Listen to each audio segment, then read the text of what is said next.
a 39% de Français qui considèrent l'éthique et l'environnement comme un sujet d'intérêt dans les médias. On a 44% de Français qui vont considérer la préservation de la nature comme primordiale. Une autre façon d'intégrer l'éthique, ça va être des gestes, évidemment, au quotidien. Quand on regarde les données CIM, on a 80% d'individus qui boycottent ou envisagent de boycotter les entreprises qui ne suivent pas les réglementations. Ce qui est important, c'est d'avoir une plateforme de communication qui repose sur ces grands thèmes qui sont en fait les éléments du positionnement de l'entreprise dans la société, et ensuite de les décliner. Ça permet d'être en phase avec les problématiques générales de la société, et donc ça, je pense, intéresse les médias et permet d'avoir des angles d'accroche par rapport aux médias sur des sujets transversaux, comme la diversité, la responsabilité, l'environnement, etc. Ça veut dire au moins que l'entreprise se donne un objectif de s'améliorer et d'avoir une volonté de performance croissante, pas seulement dans le domaine de ses résultats, pas seulement dans le domaine de sa part de marché, mais aussi dans le respect d'un certain nombre de principes. L'éthique intégrée rejoint totalement la stratégie de développement du groupe des CNS. Le groupe est certifié ISO 14001 pour l'ensemble de ses activités. C'est quelque chose qui, pour nous, est très important. Nous avons plusieurs axes sur lesquels nous souhaitons nous faire connaître en matière d'éthique. Donc il y a les aspects sociaux, les aspects environnementaux, faire en sorte que nos activités soient des activités ayant le moins d'impact possible sur l'environnement, et puis également un aspect de citoyenneté d'entreprise. On inscrit la responsabilité sur trois niveaux. Environnemental. La deuxième considération, c'est autour de l'éthique. Donc l'éthique, c'est le respect du consommateur. Et enfin, le troisième point, c'est sur la partie sociale.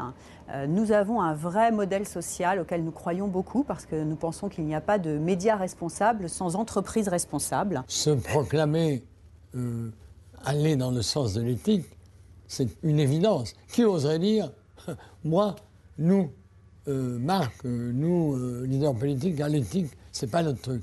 Évidemment non. Mais en même temps, c'est vrai qu'il y a sûrement, en profondeur dans la société, une demande de ce point de vue-là. C'est vrai aussi que c'est un magnifique axe de communication. On s'aperçoit en face que les consommateurs disent « J'ai bien compris que vous vouliez faire le bien de l'humanité, c'est très bien, mais moi ça ne m'intéresse pas. Ça ne m'intéresse pas, ce qui m'intéresse c'est comment vous m'aidez à faire en sorte que je pollue moins, j'économise l'énergie, j'ai un comportement finalement responsable. » Je sens qu'il y a une volonté forte des jeunes dans la société qui se disent on ne veut pas faire n'importe quoi. On veut bien faire de l'argent, on veut bien faire une entreprise, mais on veut que d'abord les gens soient bien payés, qu'ils soient contents, et on veut respecter certaines règles. C'est-à-dire que l'entreprise, on doit avoir confiance en elle, le patron, on doit pouvoir lui poser des questions, on doit réinventer une forme de démocratie au sein de l'entreprise. Quand vous regardez le bio, qui aujourd'hui est apprécié de tout le monde, vous avez 85% des Français qui disent consommer du bio, mais ça représente toujours que 2% de la consommation. Donc on voit que cette tension plaisir-développement durable, elle a vraiment tiré toute l'année 2009. Et pour le coup, les marques doivent quand même s'engouffrer là-dedans, en essayant justement de réconcilier les deux mondes. Et tout le boulot des marques, c'est de faire de l'utile, beaucoup plus de services, de proposer des forfaits prix, de proposer des prix transparents, de proposer un dialogue sur Internet avec leurs consommateurs ou avec leurs critiques. Et donc c'est une évolution globale des marques vers beaucoup plus, je dirais, de dialogue et de transparence. Et pour le coup, on est passé à un nouveau schéma.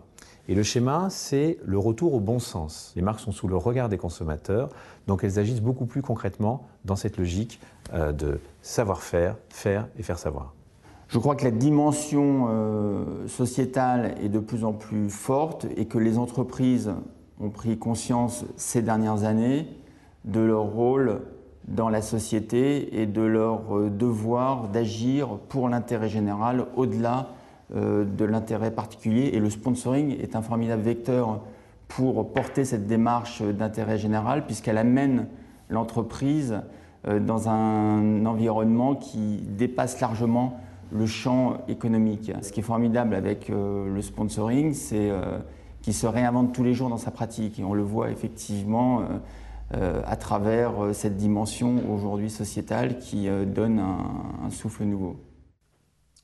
Alors l'éthique, on l'a vu, et les dimensions sociétales, c'est un sujet de communication, je dirais même de marketing. François, est-ce que c'est aussi un sujet agité dans le contenu des médias, donc de l'information traitée?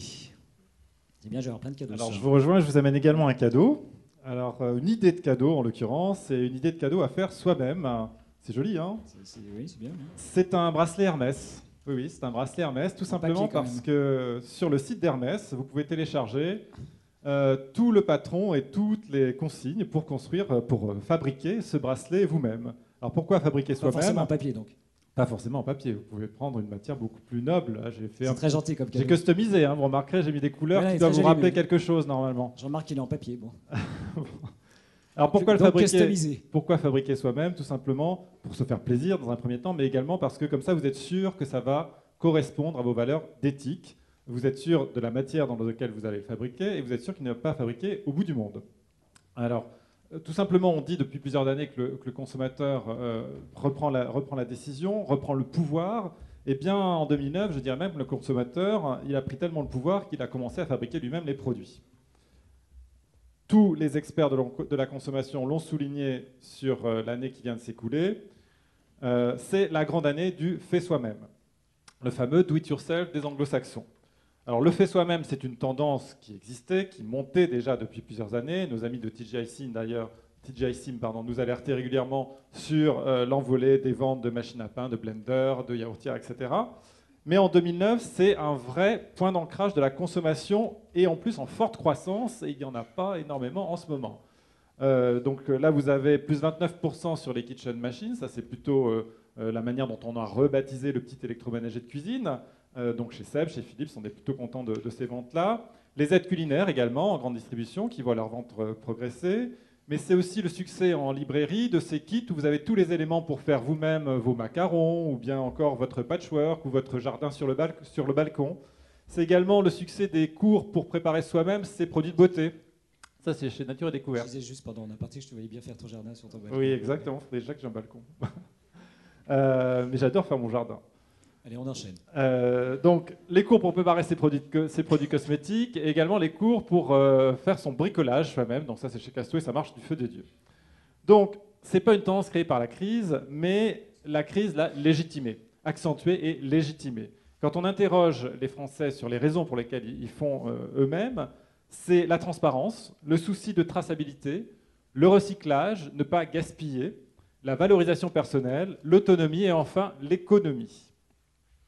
Alors, évidemment, c'est un formidable terrain pour la communication, pour les relations publiques, un fort point d'ancrage dans les contenus médias, puisque maintenant on a des programmes qui sont dédiés à se faire soi-même, des rubriques régulières en télévision, en presse, en web, des sites dédiés sur le web.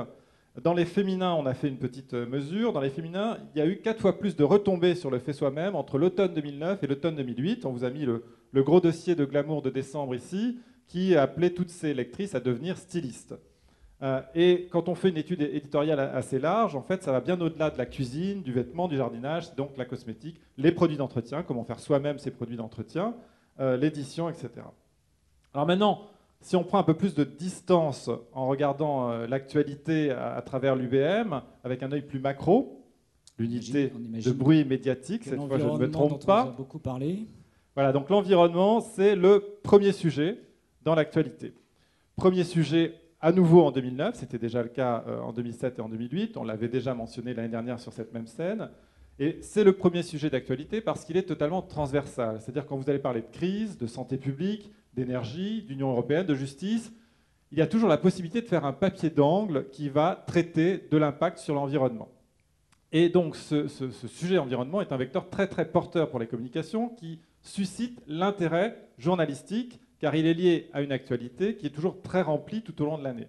Si on retrace très rapidement cette actualité 2009 de l'environnement, eh bien on est parti en janvier avec le Grenelle 2 qui commençait son marathon législatif alors que le Grenelle 1 était en train de le finir.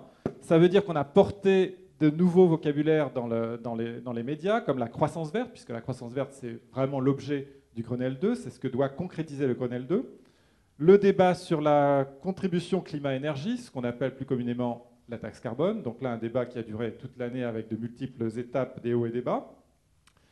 Toutes les informations qui sont relatives aux tempêtes, les pluies torrentielles, la neige, etc., c'est de plus en plus traité comme des accidents du climat. C'est de plus en plus lié à l'environnement dans le contenu journalistique. L'environnement également au programme du G8, au programme du G20 cette année, donc ça a encore poussé cette thématique. Et de nombreux pays ont annoncé la mise en place de Green Deal. Le Green Deal, c'est un mot qu'on a retrouvé énormément dans le vocabulaire également cette année. L'énorme buzz et le succès du film Home également, d'Arthur Bertrand, ça a vraiment poussé là encore la thématique. Et puis donc, sur la fin d'année, évidemment, le sommet de Copenhague, inratable, puisque pendant toute la durée de la préparation, il a fait déjà la une de l'actualité avant même que le sommet ne commence. Et le résultat ? Alors le résultat, certains d'entre vous diront beaucoup de bruit médiatique pour finalement pas grand-chose. Eh bien c'est intéressant parce que quand on regarde un petit peu la presse mondiale, ça c'est une réaction de la presse européenne, de la presse française, des grands quotidiens européens. En fonction, j'imagine, du pays dans lequel on se situait. Exactement. On a demandé à nos analystes internationaux d'aller regarder un petit peu au-delà des frontières de l'Europe. Donc l'Europe plutôt déçue, plutôt une couverture négative. Sur la presse américaine, on est sur une couverture neutre. En fait, la presse américaine considère que c'était l'étape indispensable, la base de discussion préalable indispensable pour pouvoir commencer à travailler ensemble. Et quand vous allez du côté de la presse indienne, la presse chinoise ou la presse brésilienne, alors là, c'est un point de vue encore totalement différent, puisque là, c'est plus une couverture positive. C'est en gros, on a eu chaud, on a évité le pire, et puis maintenant, il faut que toutes les nations se mettent ensemble pour pouvoir travailler, pour pouvoir avancer dans des objectifs qui soient plus réalistes. Donc, c'est vraiment des couvertures très très différentes entre les différentes régions du monde. Alors, communication et environnement. Est-ce que ça fait bon ménage ? Est-ce que ça fait bon ménage ? Alors souvent, dans les contenus, je ne parle pas de la publicité cette fois, dans les contenus éditoriaux, ça se connote très vite avec le terme de greenwashing. Greenwashing qui était plutôt un terme réservé aux ONG, aux spécialistes de la communication, et qui est rentré dans le grand public au premier semestre 2009, poussé par Europe Écologie pendant la campagne des européennes. Alors, vous le voyez, les Français se méfient vraiment du greenwashing. On a mis quelques éléments de l'étude Quintess là. 94% des Français déclarent être influencés dans leurs achats par le caractère écologique d'un produit. Mais à contrario, 78% de ces mêmes Français disent ne pas faire confiance aux allégations des entreprises en matière environnementale. Et quand on fait l'analyse éditoriale autour du mot greenwashing, eh bien, sans surprise, les entreprises qui ressortent systématiquement connotées avec cela, ce sont les entreprises de l'énergie et de l'automobile. Et c'est d'ailleurs l'opérateur d'énergie suédois Vattenfall qui a eu le prix du greenwashing juste avant Copenhague. Alors, certes, c'est un débat qui est très important sur le web, mais c'est également un débat dans les grands médias traditionnels. Le greenwashing. Là, je vous ai pris un petit extrait d'un article. Voilà. Alors, je vous laisse lire un petit peu. Je vous donne les principaux éléments. Le blanchiment, nous baignons en pleine schizophrénie verte. Le monde de la com n'y connaît rien. Il devrait communiquer par la preuve plutôt qu'en racontant n'importe quoi. Donc, c'est vrai que c'est une prise à partie un petit peu vive des communicants du greenwashing. Et donc c'est publié par... Et donc c'était dans Elle, tout simplement. Donc ça touche également l'ensemble des grands médias. C'est un article de Elle, dédié à la pub démêler le vert du faux, dans un L spécial avec un dossier de 60 pages consacré à l'environnement. Papier. Exact, c'était un L entièrement imprimé sur papier recyclé. Alors, est-ce que dans la publicité, dans les messages publicitaires, Françoise, nous sommes toujours dans l'ère du greenwashing ? Alors, on y est toujours, bien sûr, mais un peu moins. C'est-à-dire que le greenwashing, c'était quand même beaucoup de campagnes avec beaucoup de marques qui étaient obligées de prendre la parole très vite sur l'éthique, parce qu'elles sentaient qu'il fallait prendre la parole, qu'il y avait une attente du côté des consommateurs. Et puis, comme le disait Vincent Leclabart tout à l'heure, il y a eu un peu une indigestion de messages. Et là, on va voir plutôt des communications qui sont plus réalistes. Notamment, si on se rappelle des campagnes de la SNCF, c'était la petite idée, la rose qui se baladait en pirogue dans le monde entier. Là, on est sur des campagnes mettant en scène des consommateurs ou des collaborateurs de la SNCF et sur des engagements beaucoup plus concrets. Même chose, Volkswagen ne nous promet pas la voiture verte, mais simplement un tout petit peu moins de CO2. On peut le voir dans ce film. C'est la version virale du film Volkswagen. Ça va se voir à l'écran. Quand nous avons fondé Atmos, notre but c'était de vivre sans rejeter un seul gramme de CO2 dans l'atmosphère. Donc il a fallu tout réinventer. Nous avons renoncé aux énergies fossiles par exemple. Nous avons aussi produit notre eau avec nos seuls moyens. Et nous avons refusé tout produit manufacturé. Je dis bien tous. Nous avons banni tout ce qui venait de l'extérieur à cause du transport. Et bien sûr, nous avons cessé de faire du feu. Et là, nous avons atteint notre idéal. 0 CO2 rejeté. Mais quand vous me parlez, vous rejetez du CO2. Pas du tout. On ne peut pas vivre sans rejeter de CO2. Tâchons déjà d'en rejeter. Donc voilà, vous voyez la tonalité. Ce qui est intéressant, c'est d'essayer, les marques ont vraiment essayé de quitter ce greenwashing. Autre aspect vraiment de discours plus réaliste, mais aussi plus concret. On l'a vu avec ces campagnes, soit Casino qui commence à indiquer en fait sur ses produits l'indice carbone, c'est-à-dire le poids carbone, l'impact carbone de la production du produit, ou alors des campagnes comme celle qui a été très marquante cette année de Orlais pour le lait d'ici, qui retrouve une légitimité, un sens avec cet ancrage local. Et derrière, vous avez un dispositif internet où vous pouvez, en cliquant, voir, selon la région où vous êtes, d'où vient la production de lait et où vous pouvez le consommer. Donc on va voir le petit film Le lait d'ici qui était très intéressant.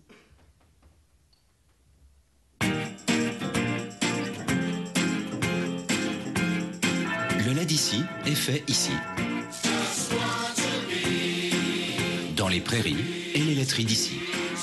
Le lait d'ici est bon pour l'emploi d'ici. Il n'est jamais transporté loin d'ici. Et c'est un des laits premier prix qui nous fait faire des économies. Et c'est pour tout ça qu'on l'aime.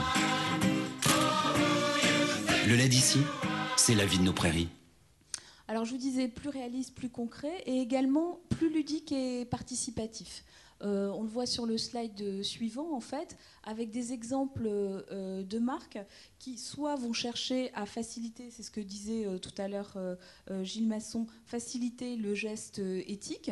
Donc Massive Goods, une association qui permet en cliquant simplement quand on achète un billet d'avion de faire un mini don, avec cette idée que tous ces petits dons mis bout à bout, ça permet de faire bouger les choses. Lancé par un ancien ministre. Voilà, et avec d'autres dispositifs. Il y a le crédit coopératif, par exemple, qui permet, avec la carte, quand on va retirer de l'argent, d'avoir une option pour pouvoir faire un mini don également. Il y a toute cette idée de facilité. Et puis après, il y a l'idée de sensibiliser également.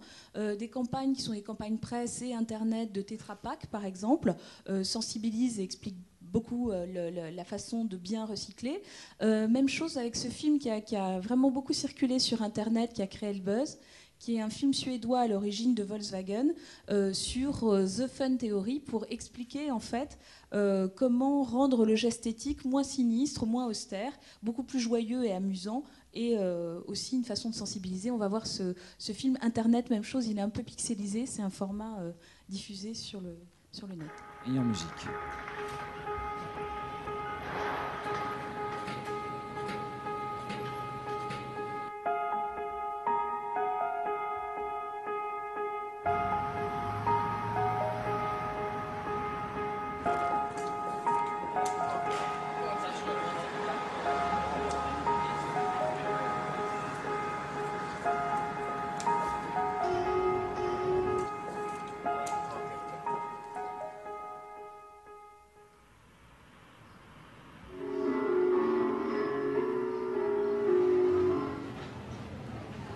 Donc à côté du petit film, vous avez toute une pédagogie pour expliquer cette fun théorie, avec le fait que si les choses étaient plus amusantes, on est moins tenté de prendre l'escalator et donc de dépenser de l'énergie inutilement. Et en plus, c'est bon pour la santé.